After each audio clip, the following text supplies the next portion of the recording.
Buenas tardes, les habla Gonzalo Gutiérrez. Vamos a comenzar a desarrollar la unidad de estados límites de servicio. Esta unidad la vamos a dividir en dos clases. La primera clase que vamos a iniciar ahora, vamos a trabajar aspectos generales y luego en particular la problemática de fisuración. Y en la clase número 2 vamos a trabajar la parte de deformaciones. Entonces, esta es la clase 1 de 2 de estados límites de servicio. Ustedes ya han visto en las primeras clases de la materia que en el objetivo de diseño es que la estructura que estamos proyectando no supere durante su vida útil determinados requerimientos que hemos llamado estados límites. Y estos estados límites son básicamente dos: los estados límites últimos o de rotura y los estados límites de utilización en servicio. Los estados límites últimos de rotura es lo que hemos venido trabajando cuando hemos desarrollado o aprendido a dimensionar a flexión, corte y torsión, losas y vigas hasta la fecha, y luego verán lo propio en columnas y en fundaciones. ¿Sí? O sea, el dimensionado a rotura de esos elementos. Eso es lo que venimos haciendo hasta el momento. Y de eso se trata el colapso de las estructuras, evitar el colapso, la pérdida de equilibrio estático, evitar el pandeo global o local, o evitar la inestabilidad debido a grandes desplazamientos. Pero quizás tan importante como el estado límite último de rotura son los estados límites de utilización en servicio, que tienen que ver con el control de deformaciones, que no haya deformaciones excesivas que dificulten el uso normal de una estructura, que no haya fisuración excesiva, que no haya oscilaciones excesivas, filtraciones y corrosión. Filtraciones y corrosión tienen mucho que ver con las deformaciones y la fisuración que mencionaba anteriormente. Todos los elementos de una estructura sometidos a flexión se fisuran. Y en realidad el proceso de fisuración se inicia muy por debajo de las cargas de servicio y probablemente antes de que actúen las cargas debido a un fenómeno que ustedes ya conocen, que son las tensiones iniciales por retracción de fragua, impedido. Entonces, la fisuración se produce tanto por flexión como por retracción de fragua. Y en realidad, las fisuras, ustedes ya saben esto, no solo son inevitables, sino que además las estructuras se proyectan considerando fisuración. Ustedes saben que trabajamos en estado 2 y el estado 2 del hormigón es en condición fisurada. La resistencia a flexotracción del hormigón, que podemos estimar con esta fórmula que ustedes ven aquí, 0,625 de la raíz cuadrada de la tensión característica del hormigón, lo que nos daría para un hormigón H25, o sea, de tensión característica 25 megapascales, un valor de 3,13 megapascales. Para ese valor, la tensión del acero, que la podemos obtener a través de la relación de los módulos de elasticidad, es de 27 megapascales, que claramente está muy por debajo de la tensión de fluencia de los 420 megapascales que usamos para el diseño. Es decir, que claramente nuestras estructuras se van a fisurar. De hecho, repito, así lo prevemos y así lo proyectamos. En estado 2 trabajamos con el acero, proyectamos el acero trabajando a 420 megapascales y en esas condiciones el hormigón claramente estará pasando su resistencia a flexotracción y se estará fisurando. Pero si este fenómeno o esta solicitación de flexión está bien diseñada, se esperan fisuras pequeñas, fisuras de tipo capilares, que son del orden de los 0,25 milímetros.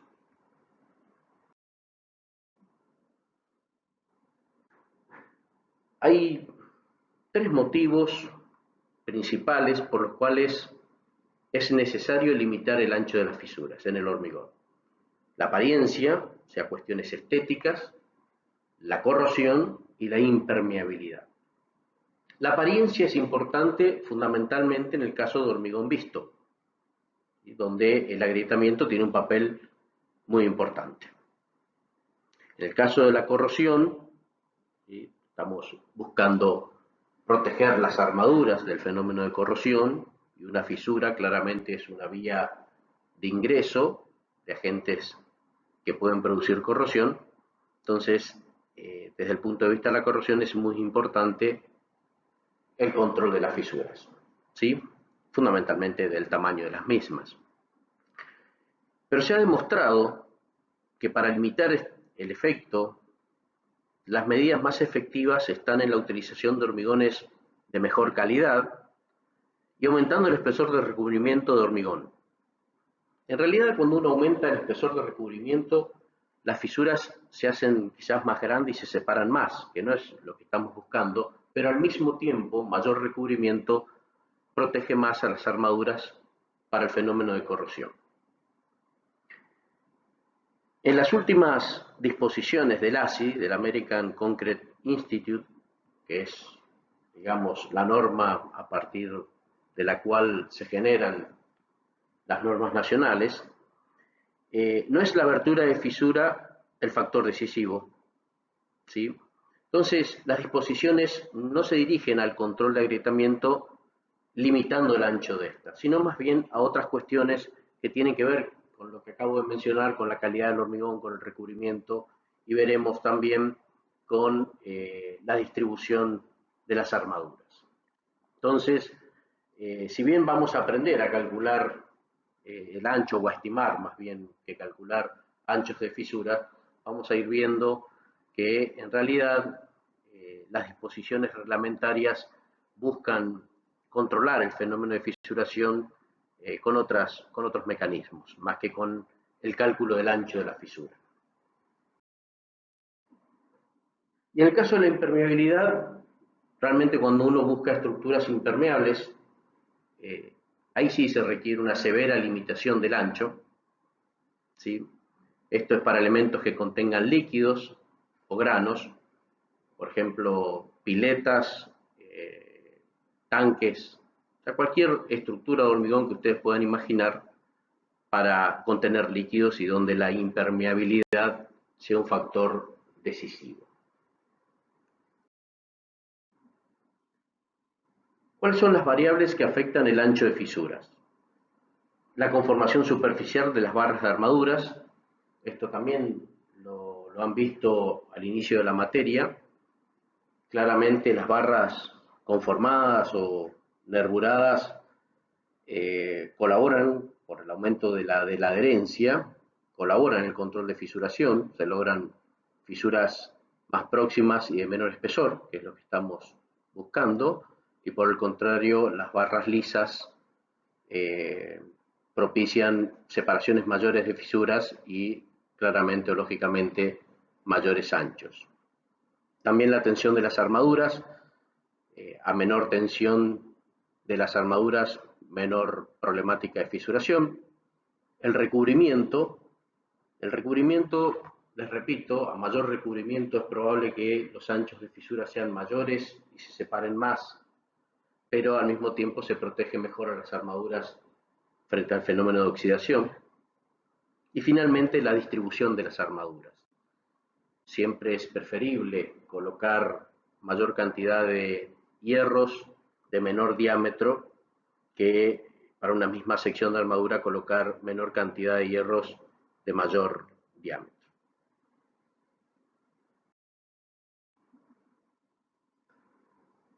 Si entramos específicamente al control de fisuración por flexión, veamos qué dicen los códigos. Dice el Código Nacional, el Reglamento CIRSO 201, y luego veremos también algo referido al ASI.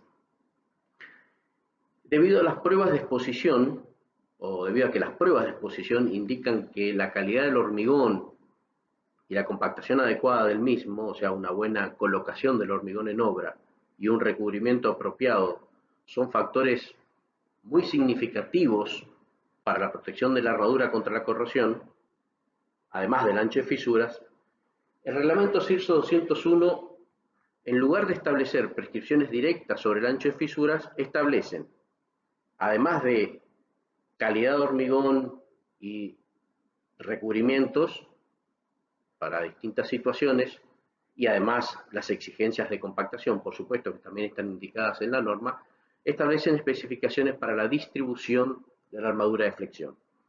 Que ustedes ya saben porque lo hemos visto en losas y lo hemos visto en vigas cuando hablamos de separaciones máximas de armaduras, un poco tiene que ver con este fenómeno o esta práctica de distribuir mejor las armaduras para el control de la fisuración. En investigaciones desarrolladas en los últimos años y que están resumidas por el Comité ASI 224 sobre el control de la fisuración en estructuras de hormigón, se establece que la tendencia del diseño de hormigón armado y pretensado para asegurar una fisuración aceptable bajo cargas de servicio consiste en proveer un detallado adecuado. ¿Qué es un detallado adecuado? Bueno, requisitos de armadura mínimo, que hemos visto también nosotros, correcta selección de los diámetros, separación de las barras y reducción de las restricciones. Es decir, las restricciones son el hormigón claramente y sobre todo por contracción y temperatura, si está restringido, o sea, sus condiciones de borde evitan un libre desplazamiento, se produce fisuración. Y esto tiene que ver fundamentalmente con el proyecto de juntas, que ya vamos a ver un poquito más adelante. Y todo esto antes de tratar de aplicar métodos sofisticados para calcular las fisuras. Todo esto, en definitiva, es lo mismo. O sea, las normas internacionales y las normas nacionales más bien evitan el cálculo del espesor de las fisuras, que significa aplicar métodos sofisticados con determinada probabilidad de certeza, pero evitan esto y más bien se apunta a trabajar sobre, insisto, la calidad del hormigón, los espesores de recubrimiento, los diámetros de las barras, las separaciones de las mismas.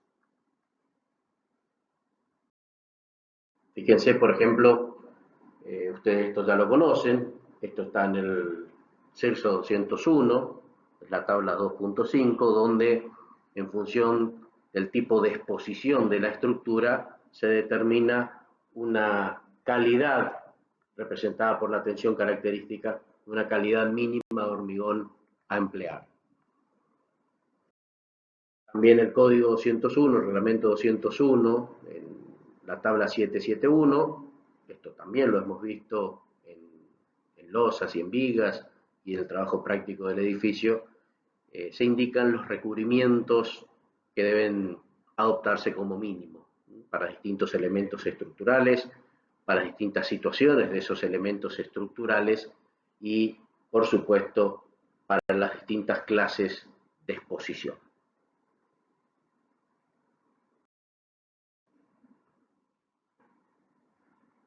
El mismo código 201, cuando se refiere al control de fisuración por flexión, establece las separaciones máximas de las armaduras, lo que hablamos hace un momento. Estas fórmulas ustedes las conocen. La separación de la armadura más cercana a la cara traccionada, es decir, la armadura que está trabajando a tracción, debe ser igual o menor que el menor valor obtenido de estas expresiones que ustedes ya conocen, ¿sí? Que es 380 por 280 sobre la tensión de servicio del acero, menos 2,5 veces el recubrimiento y 300 veces 280 sobre la tensión de servicio del acero. La tensión de servicio del acero se puede estimar en el orden de 2/3 de la tensión de fluencia. Deben tener presente esto que está indicado acá abajo, que estas restricciones o estas prescripciones no son suficientes para medios muy agresivos o cuando se diseñe para ser impermeable, ¿sí? Esto es para fisuras, si bien capilares, como decíamos hoy, del orden de los 0,20, 0,25, 0,30 milímetros, cuando se necesitan estructuras más impermeables, sea porque van a contener líquidos o porque están inmersas en un medio agresivo, se necesita mayor control de la fisuración y estas fórmulas que ustedes están viendo aquí dejan de ser de aplicación, o sea, hay que aplicar criterios más restrictivos. Siguiendo con las disposiciones del código 201, del CIRSO 201, por ejemplo, cuando se refiere a alas de las vigas T cuando están solicitadas a tracción, también requiere una distribución adecuada de la armadura y básicamente sugiere o recomienda o prescribe colocar la armadura a tracción no concentrada en el ancho del nervio, sino distribuida digamos, una distancia igual a la luz de la viga dividido 10. Y si el ancho efectivo, o sea, el ancho de esa placa, es mayor a esa distancia 1 sobre 10 de la luz, inclusive recomienda o prescribe más que recomienda disponer armadura adicional en las zonas que quedan fuera de, de ese segmento de 1 sobre 10 de la luz. Claro que cuando esta viga está asociada a losas que llegan a ella, muy probablemente acá haya armadura de la losa, armadura en la otra dirección, armadura secundaria, o si son losas cruzadas, armadura principal en las dos direcciones, que de alguna manera empiezan a colaborar en esta problemática. También el reglamento CIRSOC, siguiendo con, digamos, las prescripciones para el control de fisuración por flexión, en el caso de vigas, digamos, poco altas, mayores a 0,90 metros de H, indica la necesidad de colocar armadura en las caras traccionadas, ¿sí? Esto se los muestro en la imagen siguiente, lo tienen, recomienda colocar, vamos a ver acá, el caso de la izquierda es el tramo de una viga, donde tenemos la compresión arriba y la tracción abajo, es una viga con H mayor que 90 centímetros, esta es la armadura calculada por tracción, del momento positivo, y esta es la armadura de piel que debe estar colocada dentro de una distancia H sobre 2 desde el borde traccionado, ¿sí? Y acá a la derecha tiene el mismo caso, pero para un momento negativo, o sea, la tracción está arriba, y del mismo modo, a una distancia H sobre 2, desde la cara traccionada, debe colocarse esta armadura de piel para controlar la fisuración. Esa armadura de piel tiene que respetar las separaciones máximas que hemos visto, y en realidad no hay una cuantía normada, no hay una sección determinada, normalmente se suele colocar alrededor de 2 o 2,1 centímetros cuadrados por metro de altura.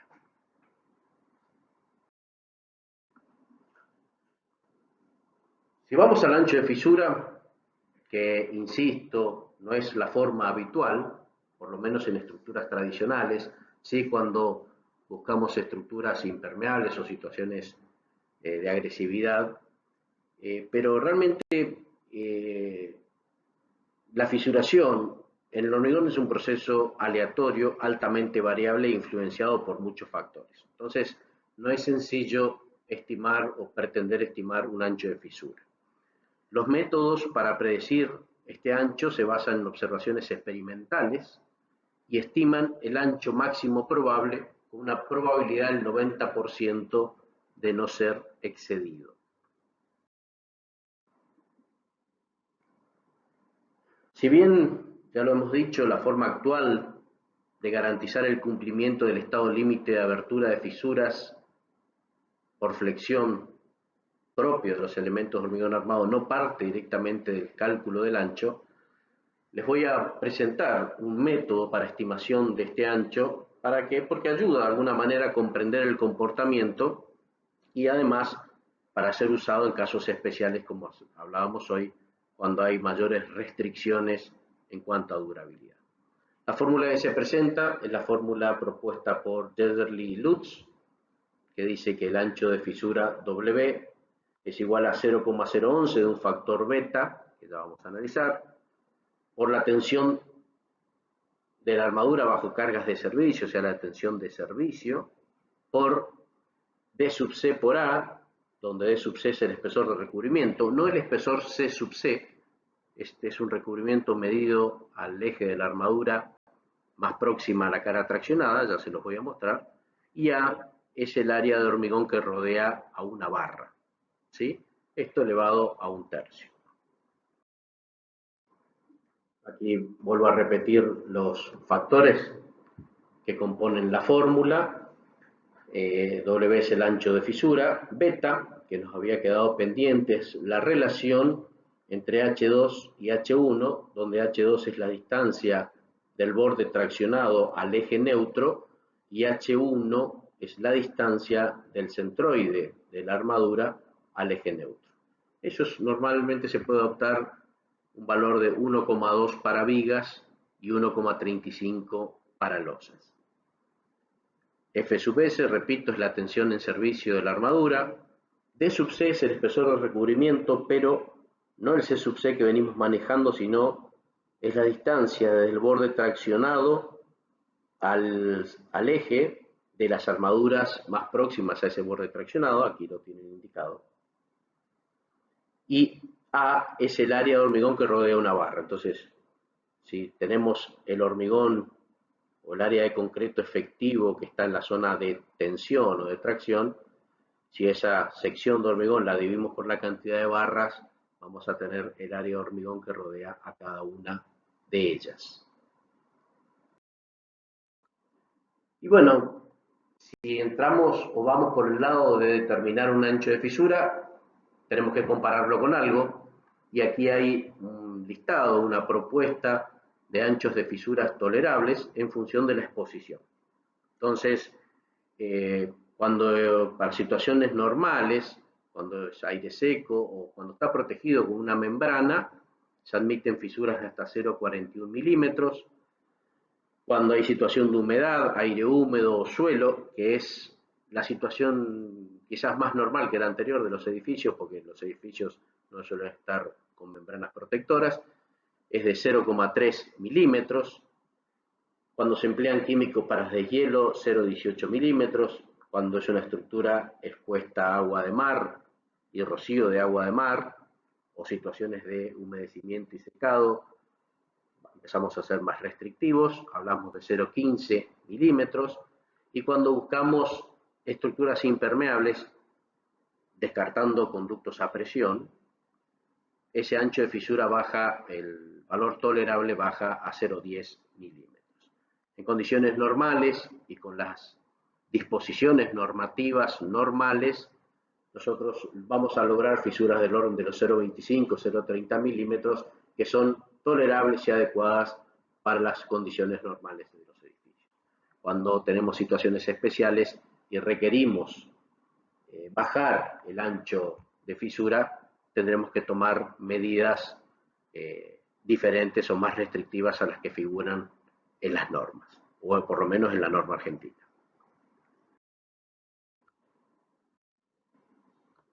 La fórmula de Döderli-Lutz refleja que la distribución del refuerzo influye en el ancho de fisura, que es lo que hemos comentado anteriormente.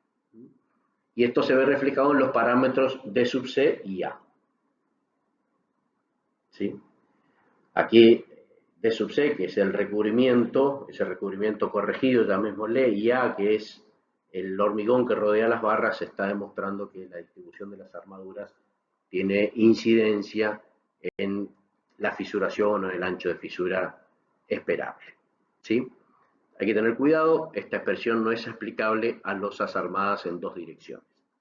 Y además, esta expresión fue validada o calibrada con experimentos en que el recubrimiento de las barras, o sea, el D sub C, era menor que 63 milímetros, 6,3 centímetros, lo que según Frosch, de 1999, la hace poco confiable para valores mayores. Aquí vemos un ejemplo, realmente es muy sencillo.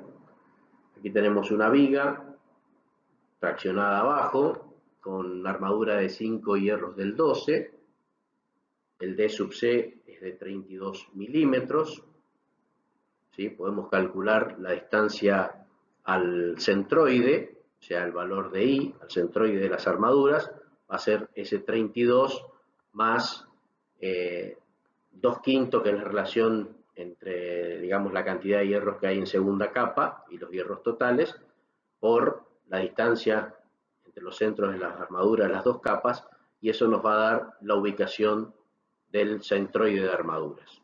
Claramente, ese centroide por 2 veces I, nos va a dar el área efectiva de hormigón traccionado, ¿sí? Entonces, el área total para este ejemplo de hormigón en zona traccionada va a ser el ancho de la viga, 15 centímetros, 150 milímetros, por 2 veces I, 2 por 47, 94, nos da 14.100 milímetros cuadrados, ¿sí? Entonces, la sección de hormigón que recubre o que rodea cada barra va a ser la sección total dividida la cantidad de barras, que es 5, 2.820 milímetros cuadrados.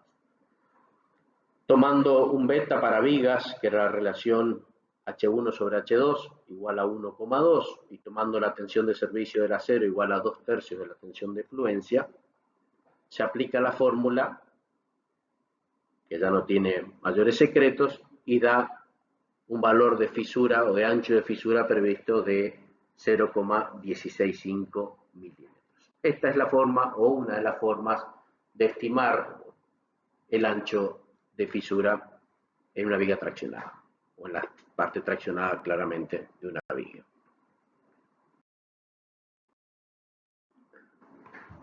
Desde el punto de vista de la fisuración o del control de fisuración por retracción y temperatura, también tenemos disposiciones del código, del reglamento CIRSE 201, que también ustedes conocen, las hemos visto en losas, que indican que la separación máxima de la armadura de contracción y temperatura debe ser la menor entre estos dos valores, 3 veces el espesor H de la losa, o 300 milímetros, y que la cuantía mínima para el acero que estamos usando habitualmente, de 420 megapascales de tensión de fluencia, del 1,8 por mil referido a la sección de hormigón.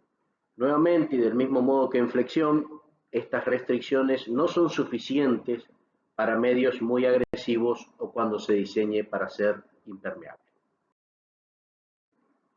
Fíjense aquí. Aquí ya empezamos con otras alternativas cuando tenemos situaciones especiales, estructuras impermeables o medios agresivos. Aquí, por ejemplo, les presento las disposiciones de la norma inglesa 8007, la British Standard 8007, donde se verifica la cuantía mínima por retracción y temperatura para una determinada abertura límite de fisura, que dice que la cuantía mínima por retracción y temperatura es 1,7 por T1, que es el salto térmico, más T2, que es la variación térmica estacional, por un factor, por el diámetro de la armadura que se esté usando, dividido el ancho de fisura tolerable. Entonces, suponiendo un salto térmico, que ya les voy a explicar qué es, de 30 grados, una variación térmica estacional que conocen de 25 grados, y vamos a suponer que aceptamos un ancho de fisura de 0,20 milímetros. Acuérdense que teníamos esta propuesta, ¿sí?, con distintos anchos tolerables para distintas condiciones de exposición. Supongamos que aceptamos 0,20 milímetros y aplicamos esta fórmula y nos da, si estamos usando hierro de 10 milímetros, una cuantía mínima del 4,7 por mil, y si estamos usando un hierro del 12, una cuantía mínima del 5,6 por mil. Claramente, si estamos aumentando las restricciones en cuanto al ancho de fisura tolerable, hemos bajado a 0,20 milímetros, esas cuantías que la norma argentina propone en 1,8 por mil, comienza a elevarse en forma considerable. Este salto térmico lo podemos ver aquí. Esta es una propuesta del INTEMAC, un instituto español, ¿sí?, donde da distintos valores de saltos térmicos.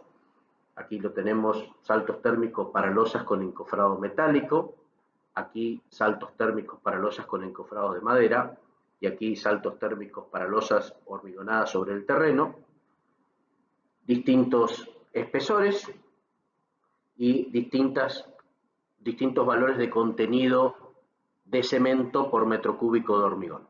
Entonces, supongamos que vamos a hormigonar una losa sobre un encofrado metálico, una losa de 200 milímetros, 20 centímetros de espesor, y tenemos un hormigón con 350 kilos por metro cúbico un hormigón con 350 kilos de cemento por metro cúbico, nos estaría dando un salto térmico de 10 grados, en este caso. ¿Sí? Esta es una forma de estimar ese valor de sub 1 que veíamos en la fórmula de la British estándar. También las normas americanas, cuando se refieren a estructuras de hormigón para, digamos, situaciones especiales, ellos llaman Environmental Concrete Structures, son, en definitiva, estructuras donde buscamos mayor impermeabilidad o estructuras sometidas a ambientes agresivos. Entonces, dan recomendaciones, por un lado, referidas a, digamos, a los refuerzos mínimos, o sea, la cuantía mínima, lo que venimos viendo. Esto es referido a retracción y temperatura, por supuesto, pero también incluyen el concepto de juntas, la importancia de las juntas, que hasta aquí solamente habíamos hablado al principio cuando mencionábamos que las restricciones típicas de las estructuras de hormigón propician la fisuración. Entonces, ya en estas propuestas americanas están la consideración de estas juntas, ¿sí? Aquí, en primer término, por ejemplo, el espaciamiento, la distancia entre juntas de expansión. Juntas de expansión son cortes directamente que se producen en las estructuras de hormigón para que haya un libre movimiento por reflexión y temperatura. Les voy a ir solamente remarcando las partes de mayor interés. Acá dice que en general, digamos, la separación entre las juntas de expansión no debería ser mayor a 120 pies, que son 36 metros, y de todos modos indica que la práctica durante décadas en estructuras justamente donde buscamos impermeabilidad han demostrado que esa separación entre juntas es excesiva. Entonces, inclusive deberíamos hacer juntas de expansión a distancias menores. En la misma dirección, en el mismo sentido, aquí hay una tabla.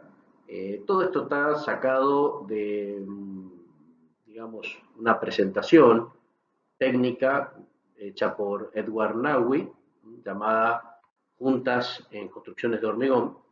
Y en esta tabla 17.3 hay recomendaciones de espesor o ancho de juntas y separaciones de las mismas. Entonces, por ejemplo, para distintas situaciones de la estructura, si están bajo tierra, a nivel de subsuelo, o sea que están más protegidas, cuando están parcialmente protegidas sobre el terreno, cuando directamente están no protegidas, o sea, están expuestas, entonces distintos niveles de temperatura previstos o esperables, y aquí tienen para distintas situaciones de distancia entre juntas de expansión, los anchos, los espesores que deben tener esas juntas. Entonces, fíjense, por ejemplo, el peor caso de una estructura, una losa directamente no protegida, totalmente expuesta a la acción climática, para juntas con separación de 24 metros, de 30 metros, directamente no está recomendado. O sea, las separaciones entre juntas de expansión no deben superar los 18 metros, ¿sí? Y para 18 metros sugiere un ancho de junta, o sea, una separación en el corte de 2,54 centímetros. Y así, para las distintas situaciones de exposición, las distintas separaciones y los distintos espesores. ¿Y qué dice este mismo artículo, que está basado claramente en normas americanas, en el ASI, respecto de los refuerzos o de las armaduras mínimas o de las tensiones en situaciones de estas estructuras especiales, estas estructuras que buscamos que sean impermeables o por su condición de impermeabilidad o porque están inmersas en un medio agresivo. Y dice, por ejemplo, que los esfuerzos de servicio, en definitiva las tensiones de servicio del acero, no debería estar por arriba de los 138 megapascales. Acuérdense que nosotros hablábamos hoy de que nuestras tensiones de servicio se estiman en 2/3 de la tensión de fluencia, y eso son aproximadamente 280 megapascales, es decir, que está sugiriendo el autor, y está sugiriendo hacer trabajar la armadura a la mitad de la tensión. ¿Sí? Es como que para estructuras especiales de este tipo, para el control de fisuración por retracción y temperatura, básicamente deberíamos estar colocando el doble de la armadura necesaria por cálculo. ¿Sí? También indica que el refuerzo por contracción y temperatura en estas estructuras especiales son las que figuran en la figura, en un gráfico y en la tabla que ya les voy a mostrar, según el ASI 350. Pero estas armaduras mínimas que les voy a mostrar, o estas cuantías mínimas, son sobre la base de colocar juntas de contracción.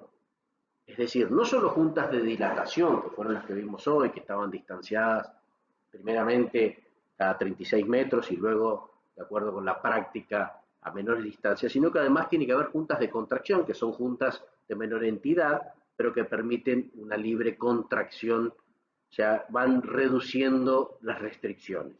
¿Sí? Entonces, suponiendo que existen esas juntas de contracción, vamos a ver la propuesta de cuantías mínimas de armadura por retracción y temperatura que hace el ASI 350 indicado por Naui. Asimismo, indica que la separación de estas juntas de contracción, en general, digamos, no debería ser superior a los 30 pies, esos son 9 metros, pero que en realidad es preferible no pasarse de los 20 a 25 pies, o sea, no pasarse de los 6 a 7 metros de separación entre las juntas de contracción. En esas condiciones, este gráfico, que está asociado a la tabla que ya les voy a mostrar, nos muestra las cuantías mínimas por contracción y temperatura. Entonces, suponiendo que hagamos juntas de contracción y las coloquemos, por ejemplo, cada 25 pies, 7,5 metros, para 0 grados 60, que es el acero de 420 megapascales de tensión de fluencia, estamos hablando de una cuantía mínima del 3 por 1000. ¿Sí? Prácticamente el doble de lo recomendado por la norma argentina para situaciones típicas. Esto no es una situación típica, son estructuras especiales, ¿sí? Estructuras donde buscamos impermeabilidad. Esta tabla básicamente está mostrando lo mismo, ¿sí? Distancia entre juntas de contracción y la cuantía mínima del refuerzo por contracción y temperatura para distintos tipos de acero. El nuestro es el grado 60. Fíjense que si no usáramos juntas de contracción, y por ejemplo podríamos suponer que la fórmula que vimos hoy de la British Standard, donde no se mencionan las juntas, está en una condición de sin juntas, fíjense que para separaciones de juntas de 40 pies o más, podemos suponer sin juntas, la cuantía es del orden del 5 por 1000, valor muy similar al que habíamos obtenido con la British Standard, para una fisura de 0,20 milímetros. ¿Sí? Si bien es cierto que quizás para estas estructuras especiales deberíamos ir pensando en fisuras quizás un poco menores, de 0,15 o 0,10 milímetros, y entonces en la aplicación de la British Standard nos daría a un valor mayor de cuantía. Y en todos los casos superiores a la que estamos usando habitualmente con el código CIRSO 201, pero que claramente no está previendo la situación en estas obras especiales. Finalmente, para que tengan una idea de lo que estuvimos hablando, aquí les dejo un detalle de una junta de contracción en una losa de fondo, por ejemplo, de una pileta. Esta es una junta de contracción quizás atípica. Las juntas de contracción no son de corte completo. Aquí está la sección de hormigón totalmente cortada, ¿sí? Con una separación muy pequeña, de 5 milímetros, es suficiente para una junta de contracción, y tiene un pasador para controlar los esfuerzos tangenciales, que no se muevan en forma diferencial las losas, ¿sí? E inclusive este pasador tiene un casquillo que le permite un ligero movimiento, ¿sí? Esto es quizás, no es una solución típica de una junta de contracción. Una junta de contracción típica no se corta toda la sección, se pone el pasador, en principio no habría necesidad de dejar este espacio para que se mueva, y esto se corta con una sierra, se aserra y se debilita la sección de hormigón para que cuando busque fisurar, fisure en forma controlada donde lo hemos previsto. O sea, esta es una solución poco más desarrollada, donde ya no se especula con debilitar la sección de hormigón, sino que directamente se la corta. En este último caso, una junta de dilatación, ¿sí? La junta de dilatación, sin ninguna duda, cortamos totalmente la sección, generamos una separación que la podemos obtener de esas tablas que vimos hoy, ¿sí? Que provienen del ASI, donde en función de la separación entre las juntas de dilatación nos proponen un ancho de junta. En este caso nos dio 22 milímetros, ¿sí? La armadura, por supuesto, cortada, el pasador y el casquillo que permite que el pasador se mueva. Claramente este pasador, igual que en el pasador del diseño anterior, van engrasados para que permiten que se mueva o se patine, el hormigón patine sobre él. Bien, con esto se puede dar por terminada la clase 1 de 2 de estados límites de servicio, donde hemos visto dentro de estos estados límites el control de fisuración, tanto por flexión como por retracción y temperatura. En primer término, en las condiciones tradicionales o habituales de los edificios, de las estructuras más comunes, y sobre el final para aquellas estructuras especiales donde buscamos cierto grado de impermeabilidad, sea para contener líquidos o cierta necesidad de reducir los diámetros, los espesores de fisuras por estar colocado o ubicado en un medio agresivo. Buenas tardes.